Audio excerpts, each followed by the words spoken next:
وعلى آل Muhammad. Rasul diutus sebagai rahmat bagi semua bangsa dan umat. Rasul Muhammad. Assalamualaikum warahmatullahi wabarakatuh. Waalaikumsalam warahmatullahi wabarakatuh. Innal hamdalillah nahmaduhu wa nasta'inuhu wa nastaghfiruh wa na'udzu billahi min syururi anfusina wa min sayyiati a'malina. May yahdihillahu fala mudilla lahu wa may yudlil fala hadiyalah. Asyhadu an la ilaha illallah wahdahu la syarikalah wa asyhadu anna Muhammadan abduhu wa rasuluh. Amma ba'd. Kaum muslimin wal muslimat yang dirahmati Allah, puji syukur kita aturkan kehadirat Allah. Sholawat dan salam mudah-mudahan tetap terlimpah tercurah pada Rasulullah Muhammad sallallahu alaihi wasallam. Kaum muslimin wal muslimat rahimakumullah. Setiap kita harus menyadari bahwa keberadaan kita di dunia ini sesungguhnya dalam rangka menjalani ujian dari Allah. Jadi siapapun kita itu sesungguhnya dalam posisi yang sama, yaitu sedang menjalani ujian dari Allah. Ini oleh Allah dengan tegas disampaikan di dalam Al-Quran, di dalam surat Al-Mulk ayat 2. A'udzubillahi minasyaitonirrajim. Bismillahirrahmanirrahim. Allazi khalaqal mauta wal hayata liyabluwakum ayyukum ahsanu amala. Dialah Allah yang telah menciptakan kematian dan kehidupan. Fungsinya apa? Liyabluwakum, yaitu untuk menguji kamu sekalian. Ayyukum ahsanu amala, siapa di antara kamu itu yang paling baik amalnya. Maka konsep ini harus menjadi bagian yang tak terpisahkan dari setiap orang, utamanya bagi kaum muslimin dan muslimat. Itu harus betul-betul menyadari bahwa keberadaannya di dunia ini dalam rangka menjalani ujian dari Allah. Kalau kita telusuri di dalam ajaran agama Islam, baik di dalam Al-Quran maupun di dalam As-Sunnah, maka ujian yang Allah berikan kepada kita ini antara satu dan yang lain mungkin ada yang sama, mungkin ada yang berbeda. Tetapi setidaknya ujian itu berkisar pada 4 hal besar begitu yang harus kita sadari. 4 hal besar itu adalah yang pertama, ujian dalam bentuk kita ini diberi banyak nikmat oleh Allah. Jadi kadang-kadang di antara kita ini ada yang jadi orang kaya, jadi pejabat, bergelimang dengan harta, bergelimang dengan kesuksesan di dalam kehidupan dunia ini. Al-Quran memberikan satu contoh yang perlu untuk kita teladani, yaitu tentang kisahnya Nabi Sulaiman. Nabi Sulaiman itu orang yang sangat luar biasa mendapatkan kenikmatan dari Allah. Coba kita bayangkan, seorang nabi sekaligus beliau itu seorang raja. Jadi nabi, raja, bergelimang dengan harta. Kemudian Nabi Sulaiman itu juga bisa berbicara dengan jin. Kita bayangkan kalau misalnya kita bisa berbicara dengan jin, bisa memerintah jin, bisa berbicara dengan semua binatang, sehingga lengkaplah pada diri Nabi Sulaiman itu berbagai kenikmatan yang jarang diberikan kepada manusia selain beliau itu. Maka tatkala ada seorang sahabatnya pada waktu itu yang bertanya, Nabi Sulaiman, panjenengan ini orang yang sangat luar biasa, berbagai kenikmatan dari Allah, Anda beroleh bahkan banyak yang Anda miliki ini yang tidak dimiliki oleh umumnya manusia. Bagaimana sikap Anda terhadap nikmat itu? Maka jawaban dari Nabi Sulaiman ini diabadikan oleh Allah di dalam Al-Quran. Hadza min fadli rabbi liyabluwani aashkur am akfur. Ini semuanya adalah karunia dari Tuhanku, kata Nabi Sulaiman. Tidak sampai berhenti pada satu kesadaran bahwa itu adalah karunia Allah, tetapi kesadaran yang kedua ini harus ditanamkan juga pada diri kita. Liyabluwani, yang semuanya itu sesungguhnya untuk menguji saya. Jadi Nabi Sulaiman menyatakan seperti itu. Menguji dalam rangka apa? Aashkur am akfur. Apakah saya termasuk orang yang akan mensyukuri nikmat ini, atau justru saya termasuk orang-orang yang akan mengkufuri nikmatnya Allah.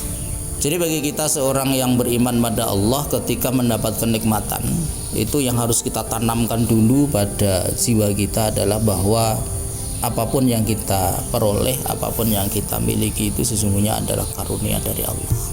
Ini yang perlu untuk kita tanamkan.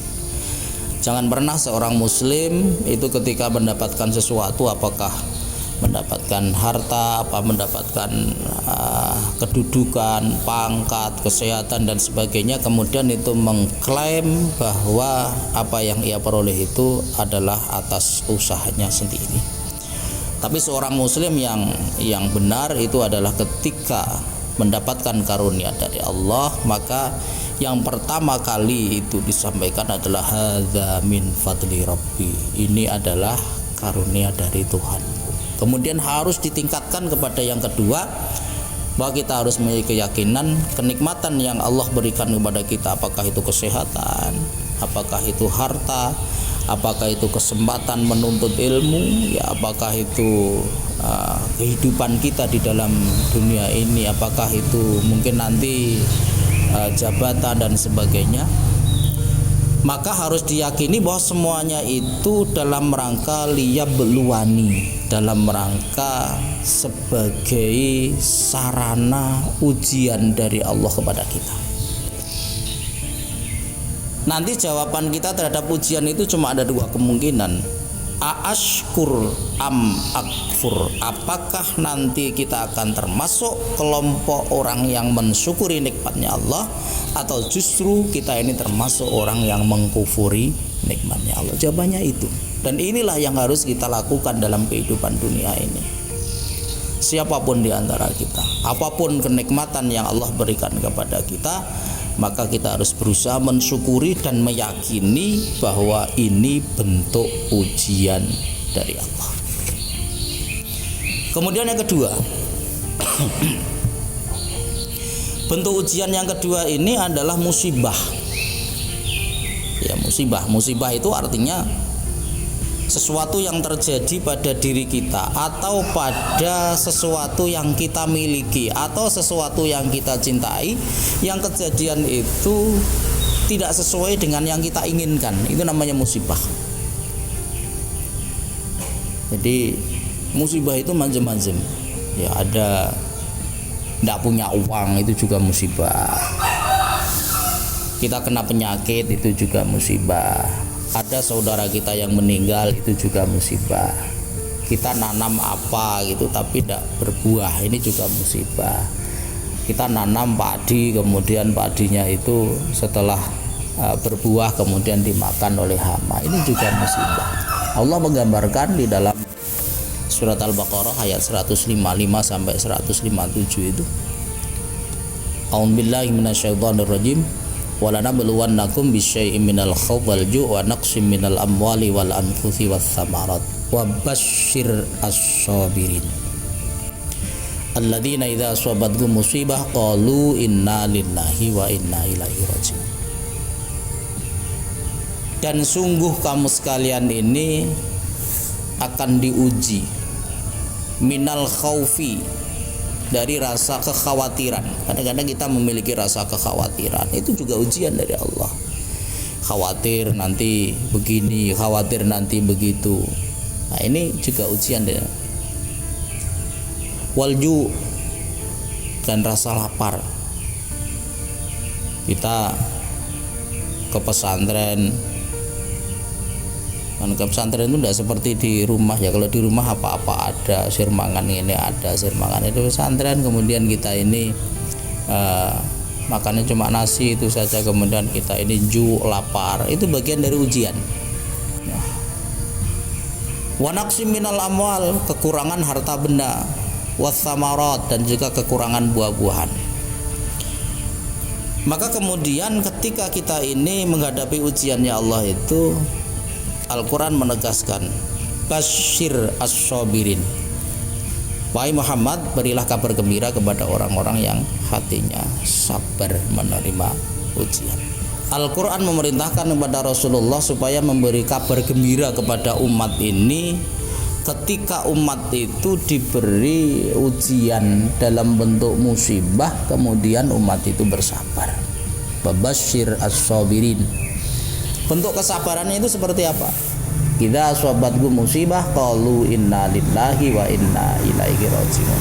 Yaitu orang-orang yang ketika terkena musibah, mereka itu mengucapkan inna lillahi wa inna ilaihi raji'un. Inna, sesungguhnya kita, lillahi, itulah milik Allah, wa inna, dan sesungguhnya kita, ilaihi, kepada Allah, raji'un, orang-orang yang akan kembali. Jadi setiap kita ini kena musibah apapun bentuknya, tidak usah mengeluh, jangan mengeluh, karena mengeluh itu bukan dari ajaran Islam. Tetapi musibah apapun yang mengenai diri kita, sakit, kekurangan uang, kekurangan sesuatu, kekhawatiran, rasa takut dan sebagainya, maka bagi seorang muslim itu tidak pantas untuk mengeluh, karena sesungguhnya semuanya itu berasal dari Allah. Tapi bagi seorang muslim itu harus bersabar, kemudian dia mengucapkan inna lillahi wa inna ilaihi raji'un. Jadi inna lillahi wa inna ilaihi raji'un itu sesungguhnya bukan khusus ketika kita ini mendengarkan orang yang meninggal dunia. Jadi apapun bentuk musibah yang terjadi pada diri kita, pada keluarga kita, pada sesuatu yang kita miliki, maka kita ini diperintahkan untuk mengucapkan inna lillahi wa inna ilaihi raji'un sebagai bentuk kesadaran bahwa kita ini menerima kenyataan itu, kita ini bersabar terhadap kenyataan itu, karena semuanya itu adalah milik Allah dan semuanya akan kembali kepada Allah. Ini yang harus kita sadari, dan dua-duanya ini tidak mudah untuk kita jalani. Ketika mendapat nikmat kita bersyukur, ini juga berat. Ketika mendapat musibah kita ini bersabar juga berat. Oleh karenanya di dalam salah satu hadis qudsi Allah Subhanahu wa taala menyampaikan malam yashkur ngala na'mai walam yashbir ngala balai falyakhruj min tahtis samai wal yatlub rabban siwaya. Barang siapa yang tidak mau bersyukur terhadap berbagai nikmatku, walam yasbir ngala balai, dan dia tidak mau untuk bersabar terhadap ujianku, falyakhruj min tahtis samai, maka hendaklah orang seperti itu keluar saja dari kolong langitku, wal yatlub rabban siwaya, dan cari saja Tuhan selain diriku. Jadi Allah sangat murka, Allah sangat tidak suka kepada orang yang ketika diberi nikmat tidak bersyukur, kemudian ketika diberi musibah dia tidak bersabar, maka Allah tidak menyukai terhadap orang-orang yang seperti itu. Kaum muslimin wal muslimat rahimakumullah. Kemudian yang ketiga, ujiannya itu adalah dalam bentuk kita harus melaksanakan perintah Allah. Jadi di dalam kehidupan kita ini ada sesuatu yang harus kita jalani, yang itu merupakan perintahnya Allah. Ada satu kisah yang sangat luar biasa. Coba kita bayangkan, kita renungkan. Ada seorang nabi yang mendapat perintah yang luar biasa, dan ini menjadi simbol dari ketauhidan beliau itu, yang kemudian para ahli mengatakan bahwa beliau ini adalah bapaknya tauhid, yaitu Nabi Ibrahim alaihissalam. Nabi Ibrahim ini sangat luar biasa ketika beliau ini menjalankan perintahnya Allah. Bukan sekedar disuruh untuk berbuat baik kepada orang lain, bukan sekedar dia itu disuruh untuk beribadah kepada Allah. Tapi tatkala Nabi Ibrahim ini diperintah untuk menyembelih anaknya yang sangat disayangi, betapapun berat perintah itu, tetapi akhirnya dilaksanakan juga oleh Nabi Ibrahim. Walaupun akhirnya Allah karena kasih sayangnya kepada Nabi Ibrahim itu, putranya yang bernama Ismail yang disembelih itu kemudian diganti oleh Allah dengan domba. Tetapi nilai yang terkandung di dalamnya adalah betapa luar biasanya Nabi Ibrahim ini ketika melaksanakan perintah Allah. Bahkan yang luar biasa lagi ini si Nabi Ismail itu. Jadi ketika Nabi Ibrahim ini menyampaikan bahwa beliau ini mendapat perintah dari Allah Subhanahu wa taala supaya menyembelih Ismail. Kemudian apa yang diperoleh Nabi Ibrahim dari Allah itu disampaikan kepada Ismail. Maka apa jawabannya Ismail? Bahwa Nabi Ismail menyatakan kepada Nabi Ibrahim supaya Nabi Ibrahim menjalankan perintahnya Allah, dan insya Allah saya akan termasuk orang yang sabar di dalam menerima keputusannya Allah. Coba kita bayangkan, arti dibeleh bapaknya jawabannya ngono. Lek saiki misalnya dibeleh bapak iki kira-kira melayu apa? Nah ini ya bayangkan, orang tua disuruh nyembelih anaknya, kemudian dengan sabar menjalankan perintahnya Allah. Anaknya yang akan disembelih juga dengan tabah menerima keputusan Allah. Ini kan bagian dari ujian, melaksanakan ujiannya Allah. Nah bagi kita yang masih muda-muda ini, salah satu perintahnya Allah itu adalah tolabul ilmi, menuntut ilmu. Karena itu ketika kita diperintahkan untuk menuntut ilmu, maka satu dari yang harus kita yakini adalah bahwa menuntut ilmu itu ada sesuatu yang diwajibkan bagi kita, dan itu bagian dari ujiannya Allah yang harus kita jalani dengan kesabaran. Kaum muslimin rahimakumullah. Kemudian yang keempat, ujiannya itu dalam bentuk kita ini harus menghindari larangannya Allah. Jadi selain kita ini harus melaksanakan perintahnya Allah, maka kita ini juga diuji oleh Allah dengan bentuk kita ini harus menghindari larangan-larangannya Allah. Salah satu kisah yang sangat populer yang Allah sampaikan di dalam Al-Quran itu adalah kisahnya Nabi Yusuf alaihissalam. Jadi Nabi Yusuf itu suatu ketika digoda oleh seorang perempuan yang sangat cantik pada zamannya, yang merupakan istri dari penguasa di Mesir pada waktu itu, diajak untuk berselingkuh bahasa kita. Tetapi meskipun ada kesempatan, meskipun ada ajakan, tetapi karena Nabi Yusuf ini betul-betul memegangi konsep bahwa hidup ini adalah menjalani ujian dan melanggar aturan Allah itu bagian dari sesuatu yang harus dihindari, dan itu adalah ujian Allah, maka akhirnya ditolak oleh Nabi Yusuf. Jadi Nabi Yusuf tidak terbawa arus, Nabi Yusuf tidak terbuai oleh rayuan dari istri penguasa Mesir pada waktu itu, dan ini diabadikan oleh Allah di dalam Al-Quran. Kaum muslimin wal muslimat rahimakumullah, 4 hal ini yang perlu untuk kita perhatikan. Jadi ujiannya pertama dalam bentuk ketika kita ini mendapat kenikmatan, kita harus bersyukur. Yang kedua, ketika kita ini mendapatkan musibah, bencana, ketika diuji dengan hal-hal yang tidak kita sukai, kita ini harus bersabar. Kemudian yang ketiga ini, ketika kita ini diperintah oleh Allah Subhanahu wa taala, maka kita lakukan dengan kesungguhan hati kita ini. Diperintah sholat, ya kita lakukan dengan kesungguhan hati. Tidak sekedar sholat, diperintahkan untuk taklim, belajar ilmu, kita juga melakukan dengan kesungguhan hati. Bukan ala kadarnya, tapi ada nilai kesungguhan, karena nanti akan dinilai oleh Allah Subhanahu wa taala itu sesungguhnya dua-duanya, yaitu antara perilaku dan sesuatu yang ada di dalam hati kita. Innallaha la yanzuru ila suwarikum wala ila jasamikum walakin yanzuru ila qulubikum wa amalikum. Sesungguhnya Allah tidak akan melihat kepada rupa kita ini, tidak melihat kepada jisim kita ini, walakin yanzuru ila qulubikum wa amalikum. Tetapi Allah Subhanahu wa taala akan melihat kepada hati dan perilaku kita ini. Jadi dua-duanya itu dilihat oleh Allah Subhanahu wa taala.